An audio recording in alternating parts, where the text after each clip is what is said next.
복된 주일입니다. 이 시간에 여기까지 나오신 여러분들 위해 하나님의 크신 은혜가 함께하기를 진심으로 기원합니다. 아울러 여러 가지 사정으로 영상으로 예배에 참여하는 모든 분들에게도 동일한 은혜가 함께하기를 기원합니다.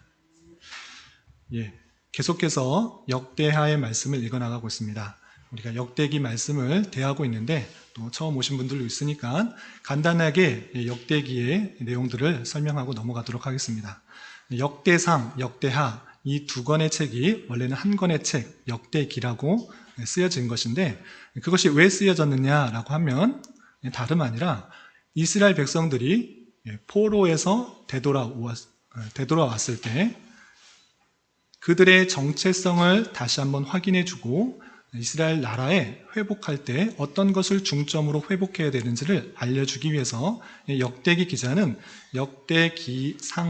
역대상하의 내용을 통해서 그들의 정체성, 70년 만에 포로에서 되돌아온 나라도 없었는데 다시 그 땅을 찾아온 이스라엘 백성들이 무엇을 회복해야 되는지를 알게 해주기 위해서 그들의 정체성을 확립해주고 다시 한번 하나님의 나라라고 할 수 있는 그 이스라엘 나라가 어떻게 회복되어야 되는지 수많은 왕들의 모습을 통해서 무엇을 회복해야 될지를 알려주는 것입니다.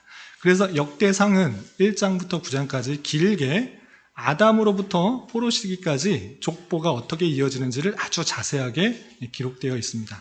성경에 보면 많은 곳에 족보들이 나오는데 역대상해처럼 길게 나오는 것이 없습니다. 1장부터 9장까지 아주 길게 아담으로부터 포로기까지 어떤 족보들이 이어지는지를 알려주면서 포로에서 되돌아온 이스라엘 백성들이 나는 어떠한 민족인지 어떠한 계보를 따라서 왔는지를 알게 해주는 것입니다. 그리고 이스라엘의 여러 왕 중에 다윗 왕의 통치를 보여주면서 다윗의 어떤 모습들이 귀한 것인지를 보여주고 또 그 밖에 다른 왕들의 치적들, 잘못된 것들을 알려줌으로 말미암아 좋은 면은 따라가고 좋지 않은 면, 그런 것들은 멀리할 수 있도록 하는 것입니다.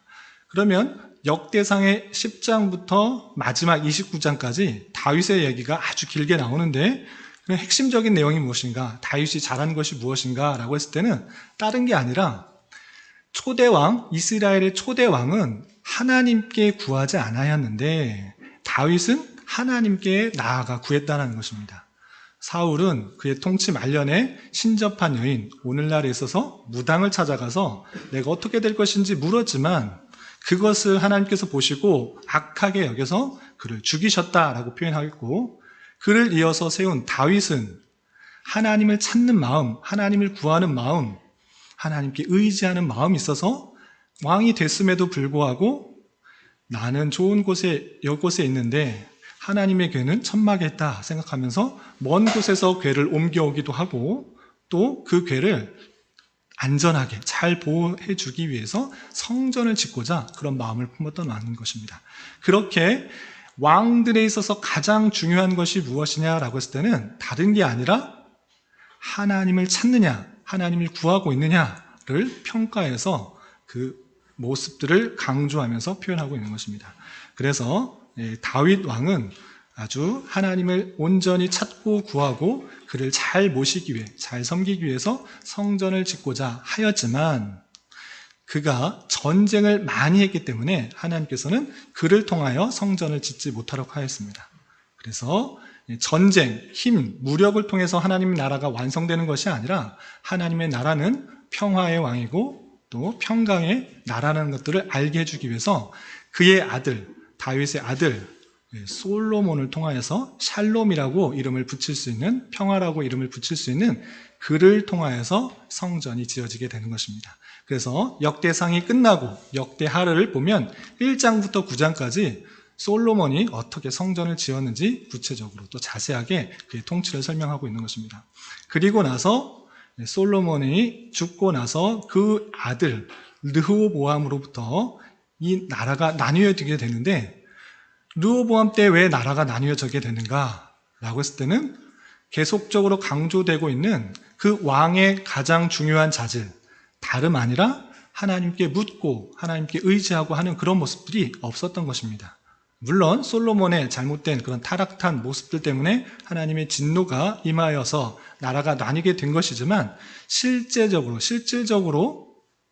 르호보암이 백성들이 원할 때 솔로몬은 너무나 강압적으로 힘들게 통치했는데 이것들을 좀 완화하게 해주십시오. 그 강압적이고 힘든 그런 정치 말고 편안하게 우리를 좀 안락하게 해주십시오라는 그 말을 들었을 때 르호보암이 하나님께 묻고 하나님께 의지하고 하나님께 나아가서 이것을 어떻게 통치하면 되겠습니까? 라고 하나님께 의지해서 답을 구하고 백성들을 통치한 것이 아니라 단순히 옆에 있는 사람들, 원로들이나 주변 신하들의 내용들을 듣고 그것을 결정하였기 때문에 실질적인 그의 잘못된 판단으로 나라가 나뉘게 됩니다.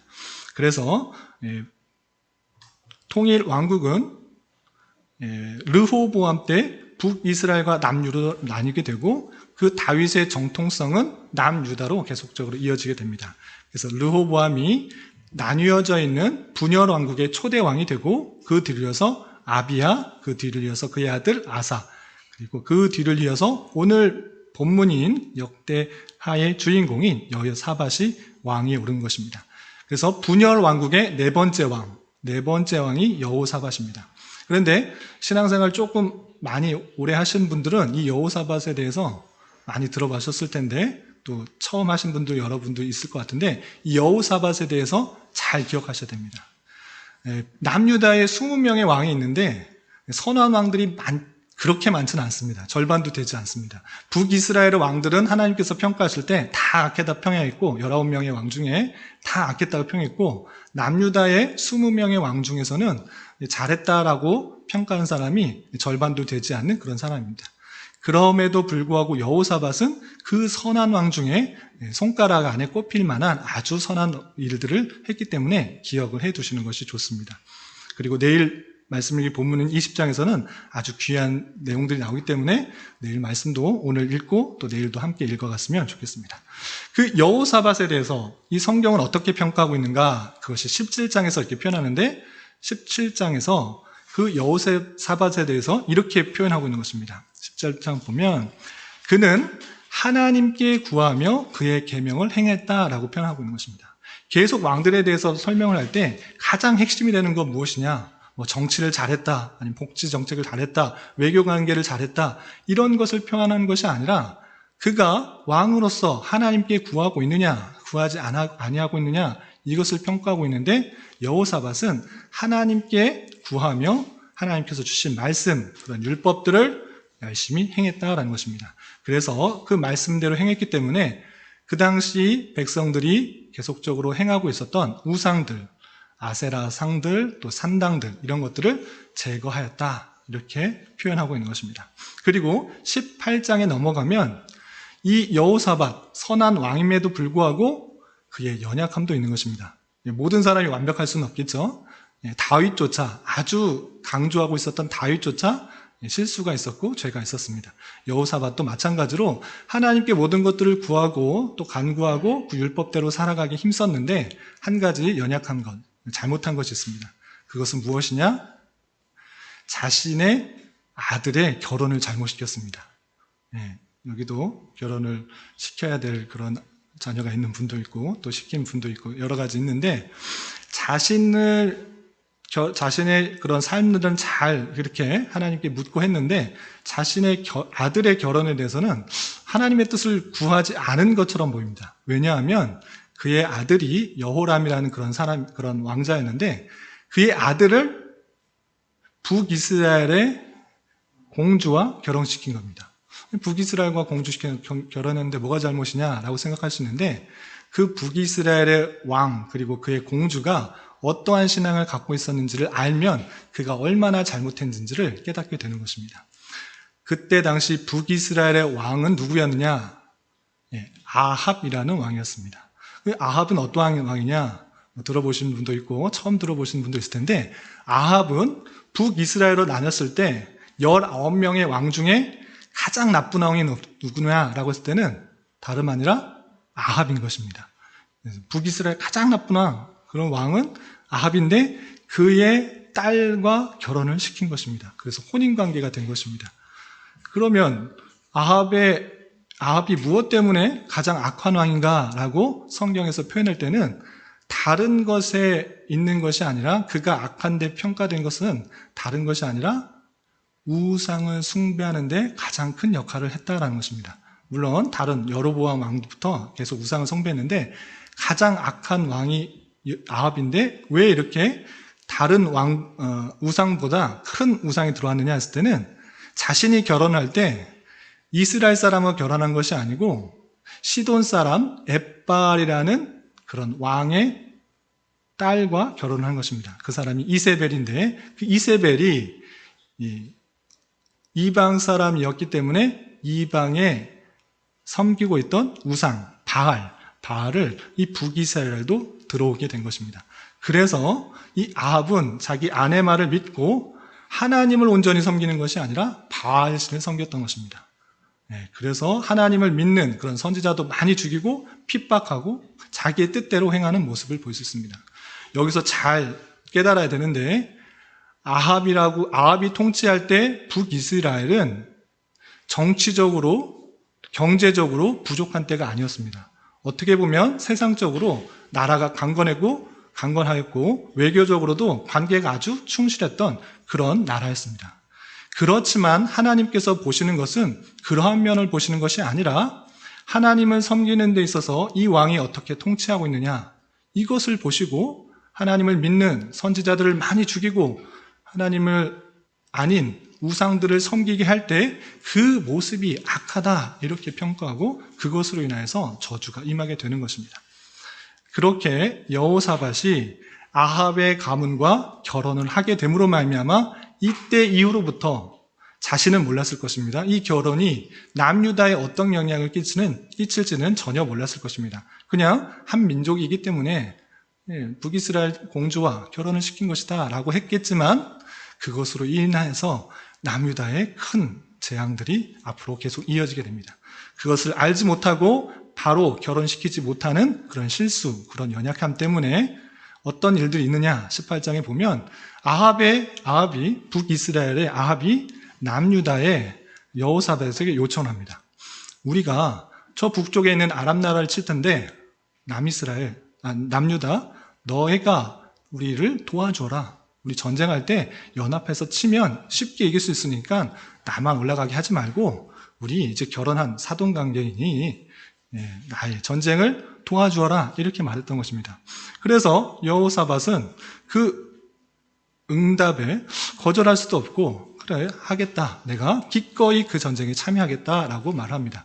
그런데 여호사밧의 기본적인 그런 마음가짐에는 모든 일들을 하는 데 있어서 하나님께 묻는 그런 자세가 있었던 것입니다. 그래서 아합 왕에게 이렇게 말합니다.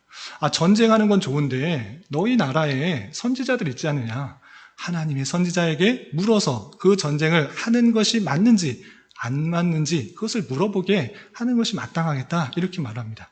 그래서 아합 왕은 별로 그런 사람이 아닌데 남유다의 그런 여호사밧 왕이 그렇게 요청을 하자, 알겠다, 그러면 나와 함께 있는 400명의 선지자들이 있는데 그 사람들에게 물어보겠다, 이렇게 말합니다. 그래서 여호사밧은 자신과 함께 있는 400명의 선지자에게 말합니다. 그럴 때 이 400명의 선지자들은 어떻게 말했을까요?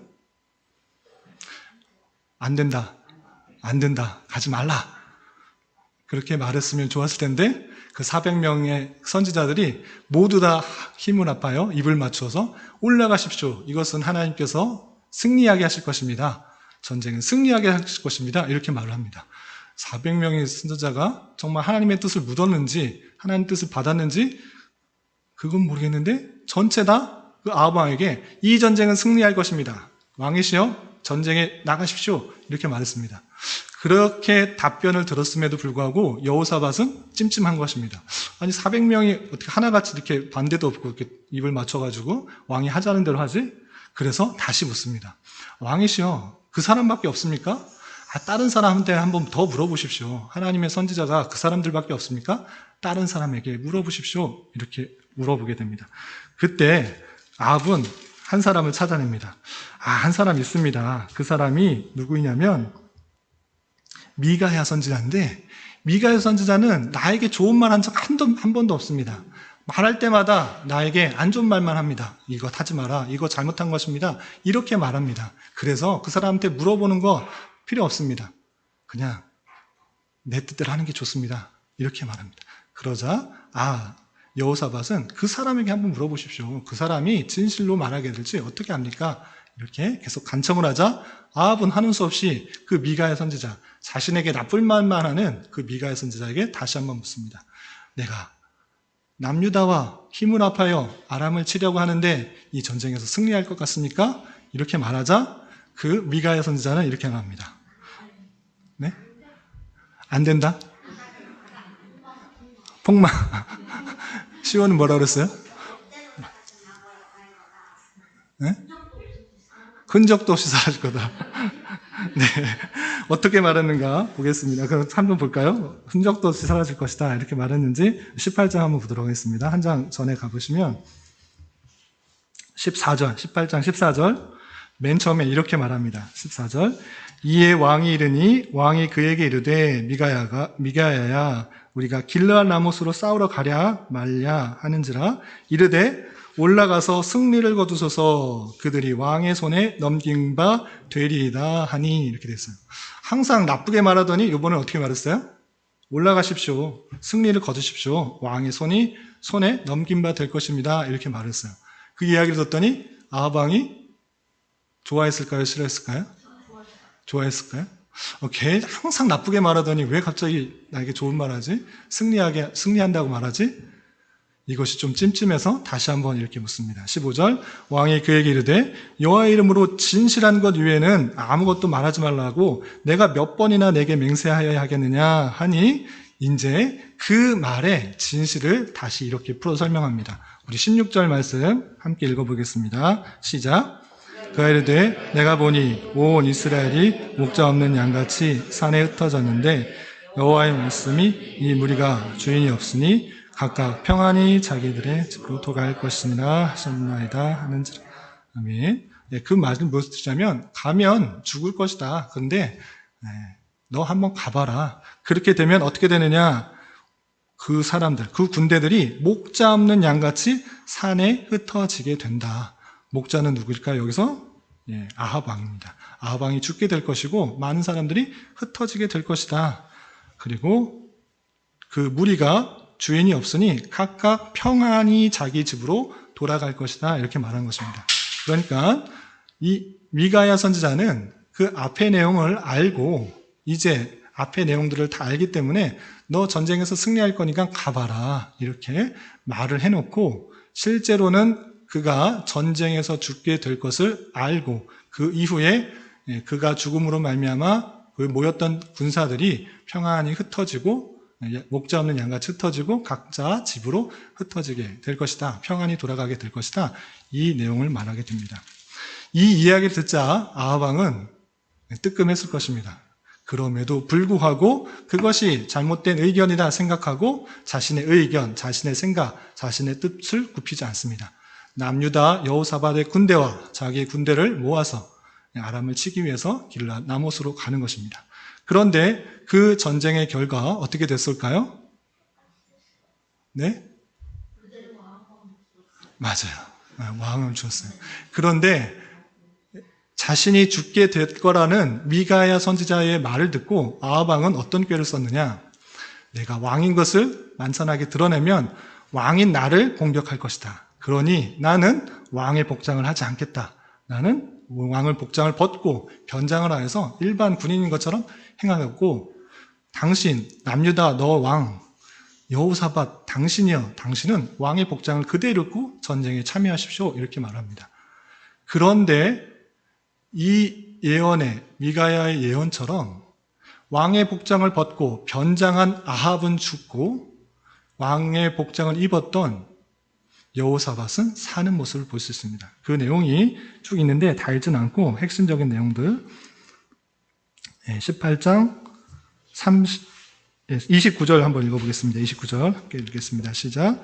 이스라엘이 여호사밧에게 이르되 나는 변장하고 전쟁터로 들어가려 하노니 당신은 왕복을 입으소서 하고 이스라엘 왕이 변장하고 둘이 전쟁터로 들어간다. 예, 여호사밧은 왕의 복장을 입고 자신 이스라엘 왕 아합은 변장하여서 전쟁터로 들어간 것입니다. 그런데 어떻게 됐는가? 31절 함께 읽겠습니다. 시작. 병거의 지휘관들이 여호사밧을 보고 이르되 네가 이스라엘 왕이라 하고 돌아서서 그와 싸우려 한즉 여호사밧이 소리 지르매 여호와께서 그를 도우시며 하나님이 그들을 감동시키사 그를 떠나게 하신지라. 32절도 병거의 지휘관들이 그가 이스라엘 왕이 아님을 보고 추격을 그치고 돌아갔더라. 아멘. 왕의 복장을 입고 있으니까 많은 사람들이 그 왕복을 입은 사람을 죽이려 했습니다. 그런데 자세히 죽이려고 봤더니 이스라엘 왕이 아니었습니다. 그래서 죽이지 않았다 표현하고 있습니다. 그런데 그 죽이지 않은 그 역사에 있어서 여호와께서 그를 도우시며 하나님이 그들을 감동시키사 그를 떠나게 하셨다라고 할 수 있습니다. 하나님께서 지켜주셔서 그가 죽음에서 멀리 나가게 된 것을 볼 수 있습니다. 그러면 변장을 하였던 아합 왕, 그는 어떻게 되었는가? 33절, 34절까지 함께 읽겠습니다. 시작. 한 사람이 무심코 활을 당겨 이스라엘의 솔기를 쏜지라. 왕이 그의 병거 모는 자에게 이르되 내가 부상하였으니 내 손을 돌려 나를 진중에서 나가게 하라 하였으나 이날의 전쟁이 맹렬하였으므로 이스라엘 왕이 병거에서 겨우 지탱하며 저녁 때까지 아람 사람을 막다가 해가 질 즈음에 죽었더라. 아멘. 아합은 자기가 죽을까봐 변장을 했습니다. 그럼에도 불구하고 한 병사의 무심코 쏜 화살, 왕을 죽이려고, 저 사람을 죽이려고, 저 사람이 변장한 아합왕이구나 하고 쏜 것이 아니라 그냥 무심코, 많은 사람들 중에 뭐 하나 맞겠지 하는 그런 심정으로 무심코 쏜 화살이 이스라엘 왕 아합왕의 갑옷 솔기를 쏘아서 그가 맞게 되었고, 바로 죽은 것이 아니라 그 전쟁이 너무 치열해서 그 이스라엘 왕을 돕지 못하고 계속 피를 흘리면서 마지막 저녁 때까지 이르러서 죽게 되었다라고 하고 있는 것입니다. 하나님께서 미가야 선지자에게 그 예언한 그 내용, 왕이 죽게 될 것이다, 목자 잃은 양처럼 흩어지게 될 것이다 라는 그 예언이 이루어지게 된 것입니다. 그리고 나서 오늘 말씀으로 돌아오게 되는 것입니다. 1절 보면 그 전쟁, 참혹한 전쟁 이후에 어떤 일이 있었는가? 1절을 보면 유다 왕 여호사밧이 평안히 예루살렘에 돌아와서 그의 궁으로 들어가니라 됐습니다.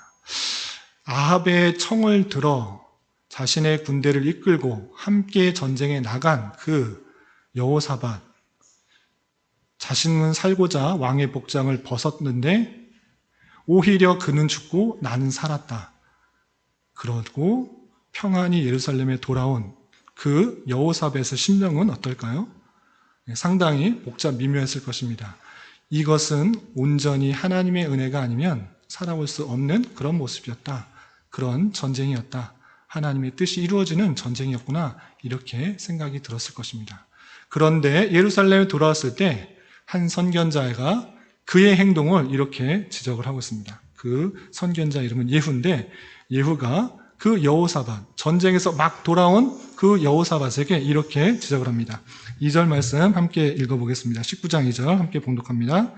하나니 아들 선견자 예후가 나가서 여호사밧 왕을 맞아 이르되 왕이 악한 자를 돕고 여호와를 미워하는 자들을 사랑하는 것이 옳으니까 그러므로 여호와께로부터 진노하심이 왕에게 임하리이다.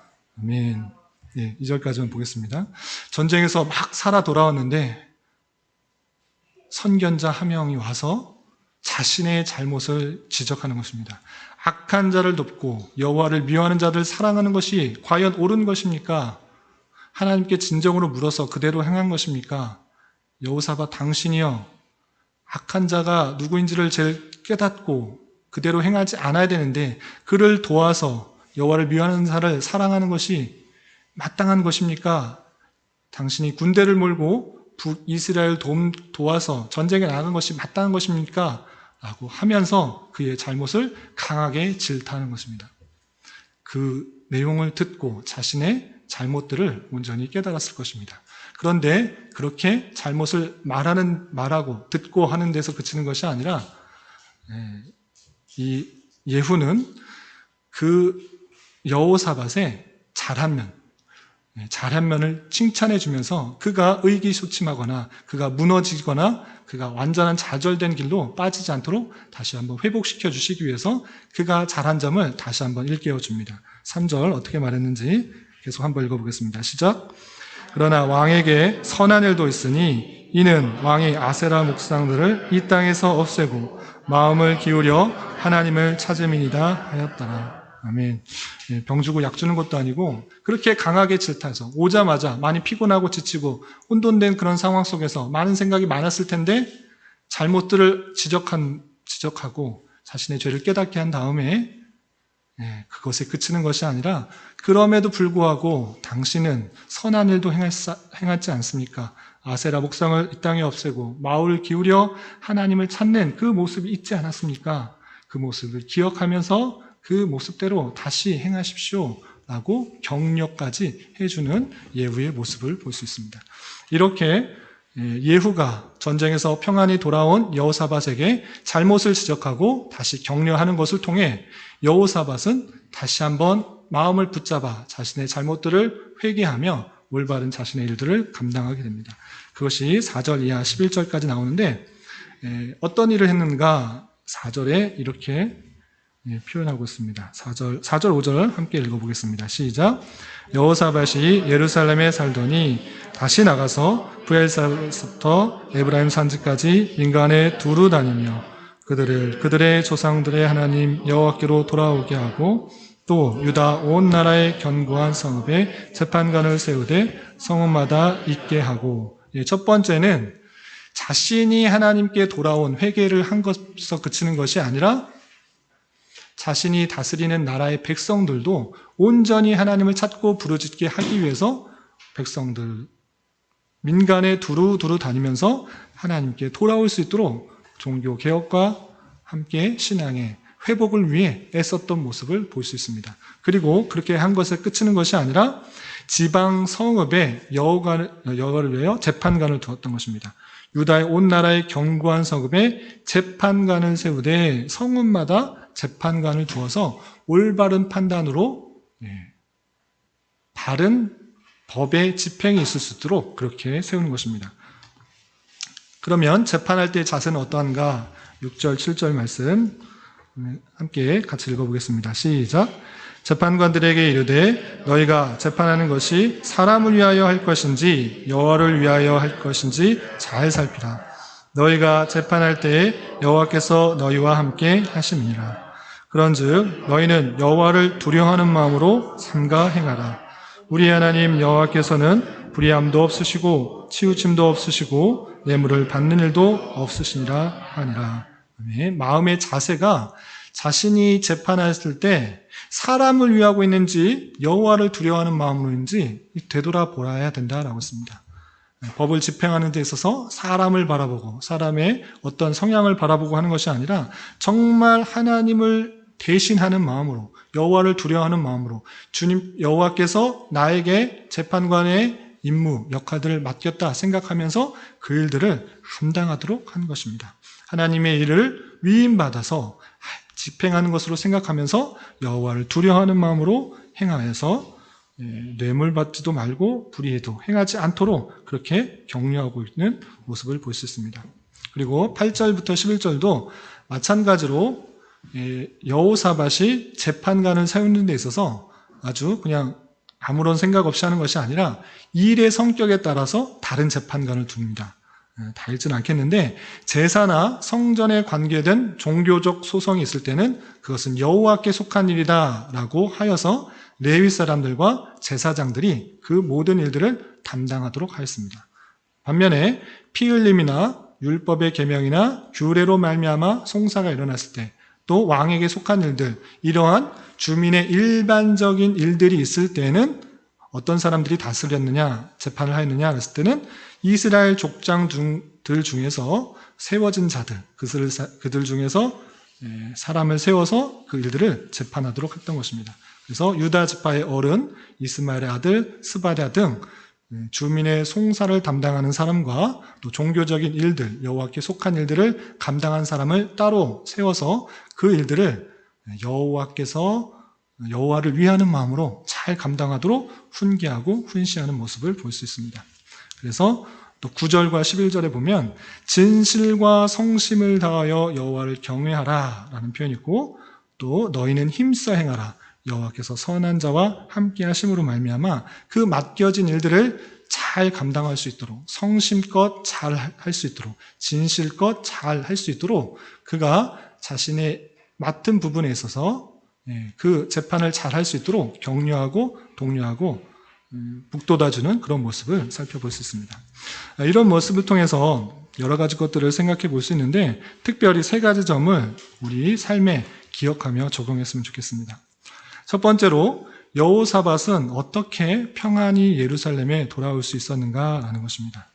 그것에 있어서 자신의 뜻과 생각을 앞세웠던 아합은 자신이 죽음을 피하려고 애를 쓰고 노력했지만 오히려 무심코 쏜 화살의 죽음을 당하게 되었고, 그렇지 않고 왕복을 입고 있었던 여호사밧은 평안히 되돌아오게 되었던 그 모습을 볼 수 있습니다. 이것에 있어서 가장 먼저 생각해야 될 것은 하나님께서 예언하신 말씀이 이루어진 것이다 라는 것입니다. 이미 그 전쟁에 앞서서 미가야 선지자를 통하여서 그 전쟁이 어떻게 될지 분명히 알려주었습니다. 온 이스라엘이 목자 없는 양같이 산에 흩어지게 될 것이고, 또 무리가 주인이 없으니 각각 평안히 자기 집으로 돌아갈 것이다, 이렇게 말했는데, 그 말씀처럼 아합은 죽게 되었고 여호사밧은 평안히 이스라엘로 되돌아오게 된 것입니다. 이것을 통해서 우리가 알 수 있는 것은 하나님의 뜻과 하나님의 말씀이 이 세상을 움직이시고 다스리시고 역사하신다라는 그 사실들을 잘 알아야 될 것입니다. 그런 데 있어서 하나님께서 그 말씀이 어떻게 역사하시는지, 우리 앞에 있는 친구도 하나님께서 이곳에 계신다, 우리에게 주신 말씀이 있다 생각하시면서 집중해서 잘 들어주세요. 하나님께서 그의 백성들을 어떻게 말씀으로 이끄시나, 그것은 하나님께서 모든 상황과 환경을 주장하셔서 죄는 심판하시고 하나님의 백성은 올바르게 세우시는 하나님의 역사와 통치가 있다는 사실들을 잘 기억해야 해요. 하나님의 은혜가 없이는 우리가 한순간도 살아갈 수가 없고, 하나님의 은혜가 임한 자는 어디에 가도 평안히 살 수 있다는 그 사실도 잊지 말아야 될 것입니다. 인간의 열심과 공로가 아니라 하나님의 택하신 백성을 놀랍게 인도하시는 하나님의 역사가 이 세상, 이 우주, 이 전체를 가득 채우고 있다는 그 사실들을 잊지 말아야 될 것입니다. 인간이 스스로 힘을 얻어서, 인간이 선행을 해서, 인간을 노력해서, 인간이 믿어서 구원을 얻어낼 수 있는 것이 전혀 아니라, 하나님께서 놀라우신 계획을 가지시고 택하신 백성에게 하나님의 때에 하나님의 말씀을 주시고 믿음을 허락하여 주시며 그 믿음을 통해서 구원케 하신다. 그리고 그 믿는 자에게는 하나님께서는 그 구원에 이르기까지 끝까지 하나님께서 역사해 주시고 인도해 주시고 바른 길로 나가게 하신다는 그 사실들을 잊지 말아야 될 것입니다. 성경 말씀은 잘 믿고 열심히 생활하여서 구원을 얻어라가 아니라, 성경 말씀은 택하신 백성이 어떻게 구원을 받는지와 또 어떠한 삶을, 구원받은 삶으로서 어떠한 삶을 살아가야 되는지를 알려주고 있다는 사실들을 잊지 말아야 될 것입니다. 인간의 열심, 공로, 이것을 넘어서서 하나님께서 택하신 백성을 지키시고 붙드시고 이끄신다는 그 사실들을 기억하며 우리는 하루하루 삶을 살아가야 되는 것입니다. 때로는 성도의 삶에 있어서 내가 행하는 일이 왜 이렇게 되지 않느냐, 내가 행하는 일이 왜 이렇게 어렵게 되느냐, 하는 일마다 잘 되지 않느냐, 걱정과 근심과 낭만 가운데 있습니다. 왜 이렇게 삶이 곤고하고 아프고 피곤하고 낭망되느냐, 하나님이 계시는가, 이렇게 생각할 수도 있습니다. 그렇지만 그 모든 상황과 환경을 통하여서 하나님께서 원하시는 바는 하나님께 부르짖고 하나님께 나아가고 하나님을 찾게 하시고 그것을 통해 하나님께서 원하시는 삶을 온전히 깨닫도록 하시는 하나님의 방편이 있을 수 있다는 것을 알아야 될 것입니다. 여호사밧은 그의 잘못된 판단으로 말미암아 그냥 죽을 수도 있습니다. 아합이 잘못한 것이나 여호사밧이 잘못한 것이나 똑같이 잘못할 수도 있습니다. 그냥 하나님께서 죽이시면 끝입니다. 그렇지만 여호사밧에게는 하나님께서 은혜를 주셔서 평안이 되돌아오게 하신 것입니다. 그리고 선견자 예후를 통해서 자신의 잘못들을 깨닫도록 한 것입니다. 내가 악한 사람을 도우는 것이 마땅하냐? 악한 사람들을 사랑하는 것이 마땅하느냐? 하나님께 묻지 않는 것이 마땅하냐? 다시 한번 깨우쳐서 그 일들을 올바로 가게 하고 있다는 사실들을 잘 알아야 될 것입니다. 잘 기억하십시오. 하나님의 택하신 백성은 어떠한 것도 그의 사랑에서 끊을 수 없기 때문에 어떤 상황이 올지라도 낭망하고 좌절하는 것이 아니라 하나님께서 피할 길을 주시고 또 깨닫게 하시는 역사를 허락하여 주셔서 구원에 이르기까지 가장 선한 길, 가장 편한 필요한 길로 우리를 이끄신다는 그 사실들을 기억하며 하나님 말씀에 민감하게 반응하며 하나님의 뜻을 쫓아 살아갈 수 있는 저와 여러분 되시기를 주님의 이름으로 부탁을 드립니다. 두 번째로 생각할 것은 여호사밧의 잘못한 점과 잘한 점입니다.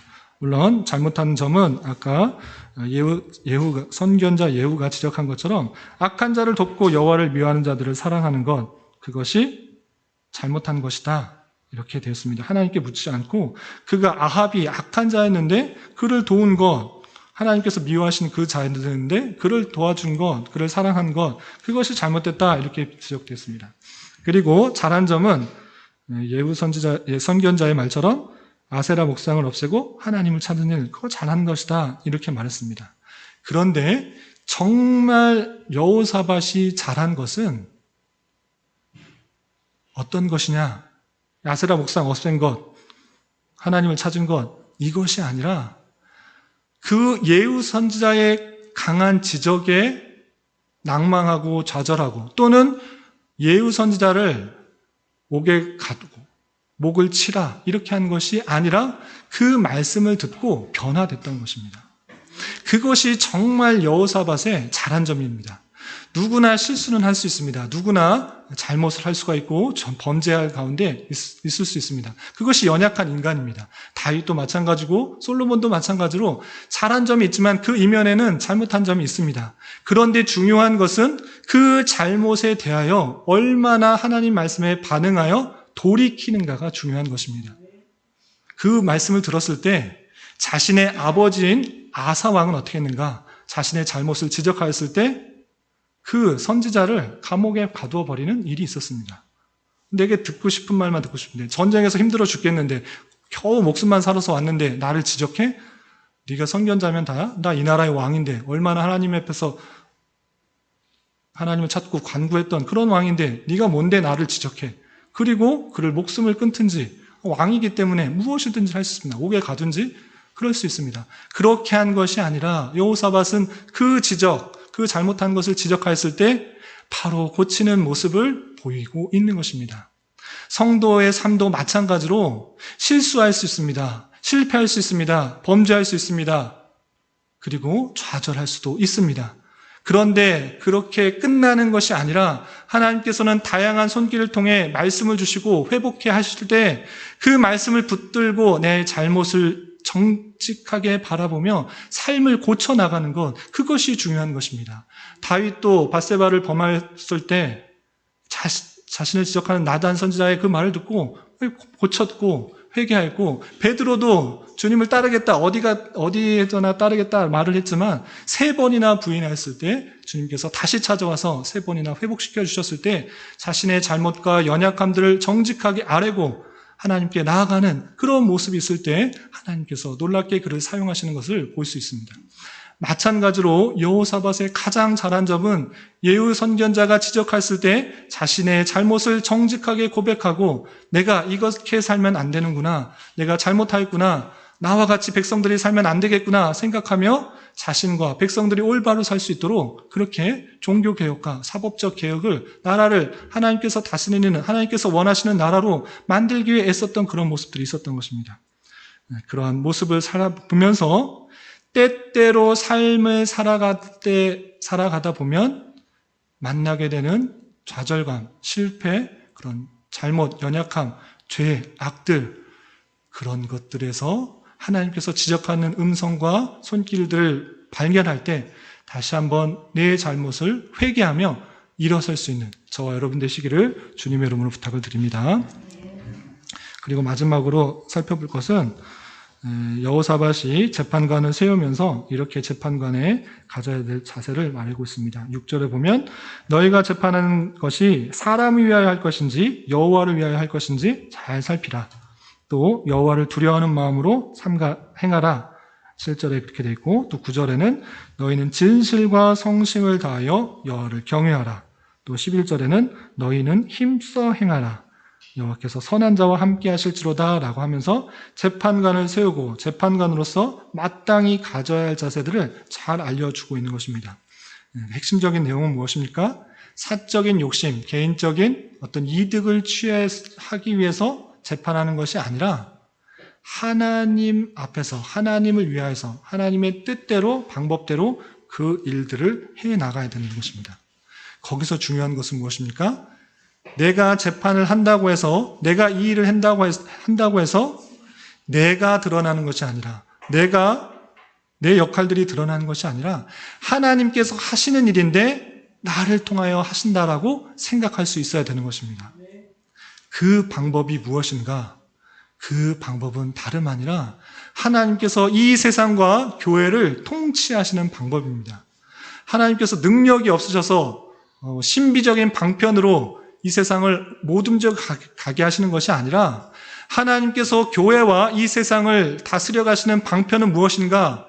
하나님의 택하신 백성들, 하나님을 믿는 백성들이 하나님의 뜻을 온전히 깨닫고 하나님을 경외하는 마음으로 그 말씀을 붙들고 그 마음을 붙들고 내게 주어진 자리에서 내 유익을 위해서 행하는 것이 아니라 하나님께서라면 어떻게 하셨을까? 하나님께라면 이것을 어떻게 했었을까라고 생각하며 고민하며 하나님의 뜻을 행하는 것을 통해 하나님의 선한 일들이 교회를 통하여, 성도된 교회를 통하여서 이루어지는 것입니다.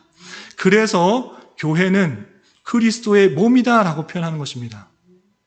머리는 있지만 행동하지 않으면 그 몸은 제대로 된 그런 사람이 온전한 사람이 아닐 것입니다. 교회가 교회된 사명들을 잘 감당하는 것, 내게 주어진 자리에서 하나님께서 주신 말씀 가운데 그대로 행하는 것, 그것을 통해 하나님의 통치 역사가 드러날 것이고 교회가 더욱더 하나님의 영광들이 드러나게 되는 일들이 있게 되는 것입니다. 그렇기 때문에 주의해야 될 것은 내가 있는 그 자리는 우연히 있는 자리가 아니라 하나님께서 보내주신 자리고 하나님께서 세워주신 자리고 하나님께서 역사해 주시는 자리이라 생각하면서 내게 주어진 자리가 어디 있든지 간에 하나님의 대리 통치자로서의 역할들을 감당하는 그런 자세가 있어야 되는 것입니다. 그런 생각 없이 내 욕심만, 내 유익만을 차리고 있다고 하면 하나님의 나라는 이루어지지 않는 것이고 하나님의 역사가 일어나지 않는 것입니다. 내가 주어진 자리가 하나님께서 주어진 자리라고 알고 여호와를 경외하는 마음으로 진실과 성심으로 힘써 주님의 일들을 감당함으로 주님의 뜻을 행함으로 하나님의 선한 역사를 이룰 수 있는 저와 여러분 우리 모두가 될 수 있기를 주님의 이름으로 부탁을 드립니다. 기도하겠습니다. 하나님 아버지 감사합니다. 오늘 말씀을 통해서 여호사밧이 하나님의 은혜 가운데 평안히 예루살렘으로 되돌아오게 되고 자신의 잘못을 깨닫고 맡은 바 자신의 직무에 최선을 다해 나라를 개혁해 나가는 모습을 살펴보았습니다. 이런 말씀을 깨닫는 자로서 우리가 오직 주님의 은혜 가운데 살아가는 자이며 주님의 사랑 가운데 구원에 이르기까지 우리를 굳건하게 이끄실 줄 알아 날마다의 삶을 평안과 감사함으로 살아가되 주님께서 맡겨주신 일들에 대하여 하나님의 뜻을 구하며 충성을 다하며 살아갈 수 있는 자 되게 하여 주시옵소서. 주님, 저희는 연약합니다. 부족합니다. 주님의 크신 긍휼과 자비만을 의지하며 살아가는 자 되게 하여 주시옵소서. 예수님의 이름으로 기도드리옵나이다. 아멘.